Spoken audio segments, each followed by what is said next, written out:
بسم اللہ الرحمن الرحیم ربی زدنی علما۔ السلام علیکم۔ آج ہم بڑھتے ہیں 10ویں جماعت کی اردو گرامر کی بک کی طرف، اور تھوڑا سا آپ کو میں انٹروڈکشن دیتی جاؤں گی گرامر کے حوالے سے کہ گرامر میں اگر آپ دیکھیں تو 2 حصے ہوتے ہیں، ٹھیک ہے، حصہ صرف اور حصہ نحو۔ حصہ صرف وہ ہوتا ہے جس میں قواعد کے ان چیزوں پر بحث کی جاتی ہے کہ آیا یہ لفظ واحد ہے یا جمع ہے، مذکر ہے، مؤنث ہے، اسم ہے، فعل ہے، حرف ہے۔ اس حصے میں قواعد میں صرف کلمات اور الفاظ یعنی کہ جملہ نہیں ہوتا، صرف الفاظ دیا جاتا ہے اور الفاظ پر بحث کی جاتی ہے، ٹھیک ہے۔ آگے ہم دیکھتے ہیں تو حصہ نحو ہوتا ہے، یہ وہ ہوتا ہے جس سے مرکب جملوں اور عبارتوں پر بحث کی جاتی ہے، یعنی سینٹینسز، پورے سینٹینسز پر، ٹھیک ہے۔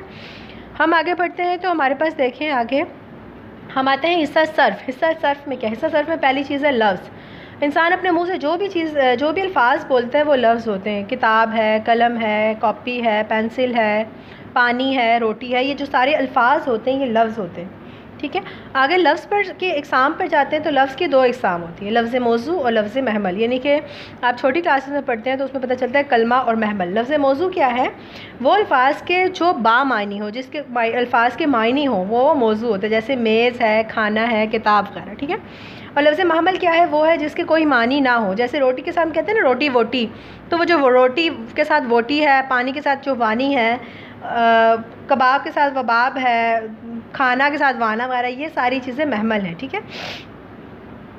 اگر ہم موضوع کو مزید آگے دیکھتے ہیں، ان کی اقسام آتی ہیں تو ہمارے پاس 2 آتی ہیں، کلمہ ہے اور ایک کلام ہے۔ کلمہ کیا ہے؟ اکیلے با معنی لفظ کو کلمہ کہتے ہیں، جیسے مسجد ہے، آیا ہے، گھر ہے، یہ الگ الگ جو لفظ ہوتے ہیں یہ کیا ہے؟ کلمہ ہے۔ اور کلام کیا؟ کلام سے پتہ چلے کلام بولتے ہیں بات کو، تو 2 یا 2 سے زیادہ الفاظ کا جو مجموعہ ہوتا ہے، یہ جو مرکب ہوتا ہے اس کو کلام بولتے ہیں، جیسے نیک لڑکا یا طاہر نیک لڑکا ہے۔ اب یہ مختلف الفاظ کو مل کے جو کلام، جو ایک بات ہمارے پاس آتی ہے وہ کیا ہے؟ کلام ہے، ٹھیک ہے۔ اب ہم کلمے کو لیتے ہیں، کلام کو ہٹا کے کلمے کے آگے سے اقسام دیکھتے ہیں، تو آپ پہلے سے پڑھتے آ رہے ہیں کہ کلمے کی 3 اقسام ہیں، کون کون سی؟ اسم، فعل اور حرف۔ اسم کسی شخص، جگہ یا چیز کا نام، جیسے ہم عموماً پڑھتے ہیں، یعنی کہ وہ کلمہ ہے جو کسی شخص، کسی جگہ، کسی چیز یا کسی کیفیت کا نام ہو، جیسے محمود ہے، لاہور ہے، پنکھا، یا نام کی جگہ کو استعمال ہو، یہ یا وہ، ٹھیک ہے۔ فعل کی بات ہوتی ہے، فعل ہے، فعل کا مطلب کیا ہوتا ہے؟ کام، تو وہ کلمہ ہے جس سے کسی کام کا کرنا، یا جیسے آیا، جاتا، لکھا، لکھے گا، کھائے گا، پیے گا وغیرہ، ٹھیک ہے۔ حرف کیا ہوتا ہے؟ حرف جس کا اکیلے میں کوئی معنی نہیں ہوتا، لیکن جب وہ 2 کلمات کے ساتھ ملتا ہے تو اس کے اندر کوئی نہ کوئی معنی یا تعلق پیدا کر دیتا ہے، ٹھیک ہے۔ جیسے میں گھر سے مسجد تک گیا، میں اسم ہو گیا، گھر بھی اسم ہو گیا۔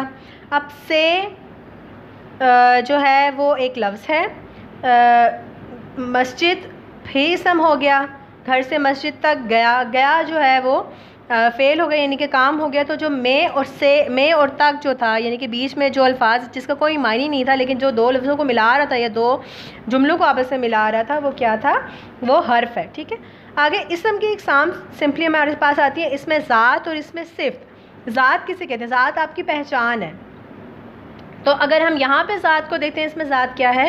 تو وہ اسم ہے جو کسی وجود یا حقیقت کو ظاہر کرتا ہے، جیسے محمود ہے، قلم ہے، دیوار وغیرہ۔ اب اس میں صفت کیا ہے؟ صفت کسے بولتے ہیں؟ ویسے اگر ہم صفت کا معنی دیکھتے ہیں تو صفت کا معنی ہوتا ہے خوبی، لیکن اگر ہم گرامر کی روح سے اس میں صفت دیکھتے ہیں تو وہ اسم ہے جو کسی کی اچھی یا بری حالت کو ظاہر کرتا ہے، جیسے نیک لڑکی، تیز گھوڑا۔ تو نیک یعنی کہ نیک اور تیز دونوں کیا ہیں؟ اسم صفت ہیں۔ اب اگر اسم کے استعمال کے لحاظ سے اس میں کس میں دیکھتے ہیں تو 2 ہوگی، اسم معرفہ، اسم نکرہ، یعنی کہ اس میں خاص اور اس میں عام۔ اب اسم معرفہ کیا ہے؟ وہ اسم ہے جو کسی خاص شخص، جگہ یا چیز کے خاص نام کو ظاہر کرتے ہیں، جیسے کوہ ہمالیہ، بانگ درا، لاہور، محمود، یہ اس میں معرفہ ہیں اور اس کو اس میں خاص بھی کہتے ہیں۔ اگر ہم اس میں نکرہ یعنی اس میں عام کی بات کرتے ہیں تو کسی عام شخص، جگہ یا چیز کے نام کو ظاہر کرتا ہے، جیسے پہاڑ، اب ہمیں پتہ نہیں ہے کون سا پہاڑ ہے، بس عام پہاڑ ہے۔ جیسے کوئی ہمالیہ جو تھا وہ ہمیں پتہ تھا ایک نام ہے مخصوص، تو وہ اسم معرفہ تھا۔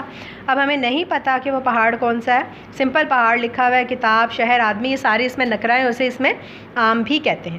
اگر اسم معرفہ کی اقسام دیکھتے ہیں تو اسم معرفہ کی ہمارے پاس 4 اقسام آتی ہیں، کون کون سی؟ اسم علم، اسم ضمیر، اسم اشارہ اور اسم موصول۔ ہم باقی کو بعد میں ڈسکشن کریں گے، پہلے ہم اسم علم کی طرف آتے ہیں۔ وہ اسم ہے جو کسی شخص کے خاص نام کو ظاہر کرتا ہے، جیسے شاعر مشرق، غالب، مٹھو، ابن قاسم اور شمس العلماء، ٹھیک ہے۔ اب اسم علم کی اقسام، اسم علم کی 5 اقسام ہیں، کون کون سی؟ خطاب، لقب، تخلص، کنیت اور عرف۔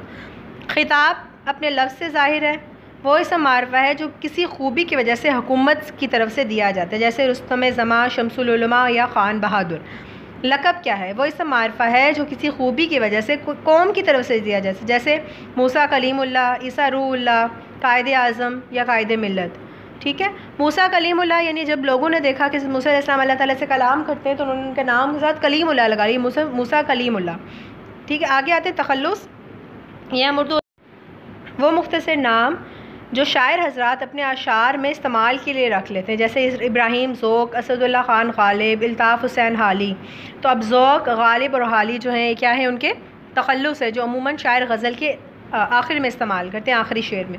کنیت وہ اسم ہے جو ماں، باپ، بیٹا، بیٹی یا کسی تعلق کی وجہ سے پکارا جائے، جیسے ابن خطاب رضی اللہ تعالیٰ عنہ، ابن مریم علیہ السلام، ابو قاسم، ابو تراب، اور ان میں ابن خطاب حضرت عمر فاروق رضی اللہ عنہ کی کنیت ہے، ان کے والد خطاب کی وجہ سے۔ ابن مریم حضرت عیسیٰ علیہ السلام کی، حضرت مریم ان کی والدہ ہیں۔ ابو القاسم حضور پاک صلی اللہ علیہ وسلم کی کنیت ہے، اور ابو تراب حضرت علی مرتضیٰ رضی اللہ تعالیٰ عنہ کی کنیت ہے۔ اس میں عرف کی بات کرتے ہیں تو وہ اسم ہے جو یا تو والدین بچپن ہی سے بچے کا نام پیار سے رکھ دیتے ہیں، یا اصل نام بگڑ کر، یا کہ پھر کسی انسان کی خوبی یا کسی نقص کی وجہ سے ایک نام مشہور ہو جاتا ہے، جیسے پپو، مٹھو، چندہ، اور نام جب بگاڑ دیتے ہیں، جاوید سے جیدہ، رشید سے شیدہ، یہ ساری چیزیں، لمبو، چھوٹو، گونگو، کچھ بھی، یہ سارے اسم عرف ہیں، ٹھیک ہے۔ یہ ہم یہاں تک ابھی پڑھتے ہیں، اس کو مزید آگے ہم جب اگلی دفعہ لیکچر ہم پریپیئر کریں گے تو اس میں ہم اس میں ضمیر، اس میں اشارہ اور اس میں موصول کو دیکھیں گے، ٹھیک ہے۔